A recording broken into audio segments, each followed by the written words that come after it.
విజయవాడలో 4వ రోజు దేవి శరన్నవరాత్రి ఉత్సవాలు ఘనంగా జరుగుతున్నాయి. ఇవాళ కాత్యాయని అలంకారంలో విజయవాడ దుర్గమ్మ భక్తులకు దర్శనమిస్తున్నారు. 10 ఏళ్ల తర్వాత అమ్మవారు కాత్యాయని అలంకారంలో దర్శనమిస్తుండటంతో భక్తులు పెద్ద ఎత్తున తరలి వస్తున్నారు. ఆలయానికి వచ్చే భక్తులకు ఎలాంటి ఇబ్బందులు కలగకుండా అధికారులు అన్ని ఏర్పాట్లు కూడా పూర్తి చేశారు.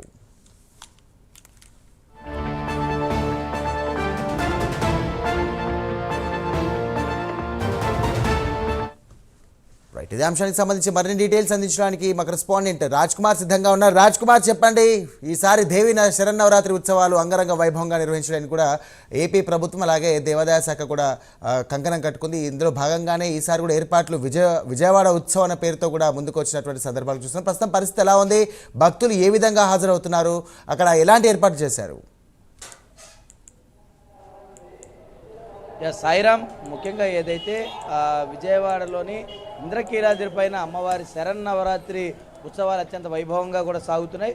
ఈరోజు అమ్మవారు కాత్యాయని దేవిగా భక్తులకు దర్శనమిస్తూ ఉన్నారు. ముఖ్యంగా దాదాపుగా 10 సంవత్సరాల తరువాత అమ్మవారు ఈ అలంకారాన్ని తీసుకొచ్చినటువంటి పరిస్థితి ఉంది. ముఖ్యంగా ఏదైతే కనుక చూసుకుంటే దేవి మహత్యంలో దుర్గామాత 9వ రూపాల్లో ఒక రూపంగా కాత్యాయని దేవి పురాణాల ప్రకారం కనుక చూసుకుంటే ఈ అవతారం మహర్షి కాత్యాయనుడు చేసినటువంటి దీర్ఘ తపస్సుకు సంబంధించి కూడా అమ్మవారు ప్రత్యక్షమైనటువంటి తరువాత అశుభ శక్తులు వినాశనం, సత్యధర్మాల స్థాపన కోసం శక్తి వంటి స్వరూపిణిగా అమ్మవారు కాత్యాయని దేవిగా భక్తులందరికీ కూడా దర్శనమిచ్చినటువంటి పరిస్థితి ఉంది. ముఖ్యంగా కనుక చూస్తే ఏదైతే ఇటు భక్తులందరూ కూడా చాలా పెద్ద ఎత్తున ఇటు క్యూ లైన్లో వెళ్తూ ఉన్నారు. ఈరోజు ఉదయం నుంచి కూడా భక్తులందరూ కూడా బారులు తీరినటువంటి పరిస్థితి ఉంది. మహిషాసురుడు అనేటువంటి రాక్షసుడు లోకాలను జయించి దేవతలను తరిమి కొట్టాలనేటువంటి ప్రయత్నం చేసినటువంటి నేపథ్యంలో 3వ చేతిలో కమలం, 4వ చేతిలో ముద్రతో, ఒక చేతిలో ఖడ్గం, మరొక చేతిలో త్రిశూలం పెట్టుకుని అమ్మవారు కాత్యాయని దేవిగా ఈరోజు దర్శనమిస్తున్నటువంటి పరిస్థితి ఉంది. శారదా నవరాత్రుల్లో 6వ రోజున కాత్యాయని అమ్మవారిని పూజించడం ముఖ్యంగా జరుగుతుంది.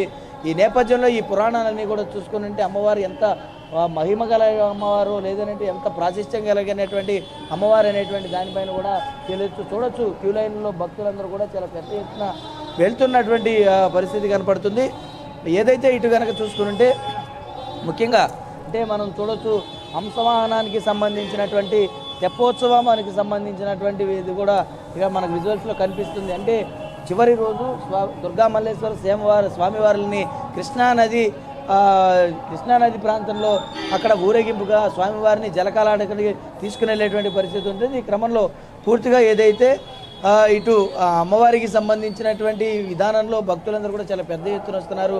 ఇప్పటికే 2 రోజులు అంటే 3 రోజులు కూడా ముగిసినటువంటి నేపథ్యంలో బాలా త్రిపుర సుందరీదేవి గాను, గాయత్రీదేవి గాను, అన్నపూర్ణాదేవి గాను అమ్మవారు దర్శనమిచ్చినటువంటి నేపథ్యంలో 4వ రోజు కాత్యాయని దేవిగా అమ్మవారు దర్శనమిస్తూ ఉన్నారు. కాబట్టి ఇప్పటికే భక్తులందరూ కూడా చాలా పెద్ద ఎత్తున ఈ కార్యక్రమానికి హాజరవుతూ ఉన్నారు. ముఖ్యంగా విఐపి దర్శనాలకు సంబంధించి అంటే ప్రోటోకాల్ దర్శనాల్లో కూడా సామాన్య భక్తులకు పెద్దపీట వేస్తూ ప్రోటోకాల్ దర్శనాలకు సంబంధించినటువంటి టైమింగ్స్లో కూడా కొన్ని మార్పులు చేర్పులు ఇటు ఆలయ సిబ్బంది చేశారు. ఉదయం 5 గంటల నుంచి 6 గంటల వరకు, మధ్యాహ్నం 3 గంటల నుంచి 4 గంటల వరకు, అదేవిధంగా సాయంత్రం 8 గంటల నుంచి 9 గంటలు, ఈ సమయాల్లో మాత్రమే ప్రోటోకాల్ దర్శనాలు అందుబాటులో ఉంటాయని కూడా చెప్పారు గతంలో. కానీ లెక్క చూసుకుంటే 7 గంటల నుంచి 9 గంటల వరకు పాత సమయాలు కనుక చూసుకుంటే, అదే కనుక మిగతా సమయం అంటే 3 నుంచి 5 వరకు ఇవన్నీ కూడా ప్రోటోకాల్ సమయాలు. అంటే విఐపీలు వివిఐపీ మూమెంట్ ఏదైతే ఉందో ఇదంతా కూడా ఆ సమయంలో వచ్చే అవకాశం ఉంది. కానీ సామాన్య భక్తుల రద్దీని దృష్టిలో పెట్టుకుని అంటే ఇటు వర్షాలు వచ్చేటువంటి పరిస్థితులు కూడా కాబట్టి వారందరూ కూడా పెద్దపీట వేసి ప్రాధాన్యం ఇస్తూ కూడా ఆలయ అధికారులు నిర్ణయం తీసుకున్నారు. ఈ నిర్ణయంతో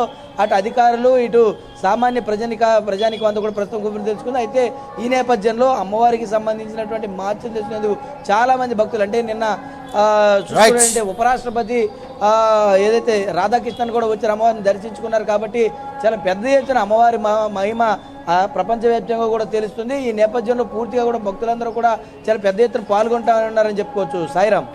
థ్యాంక్ యూ రజనీకాంత్.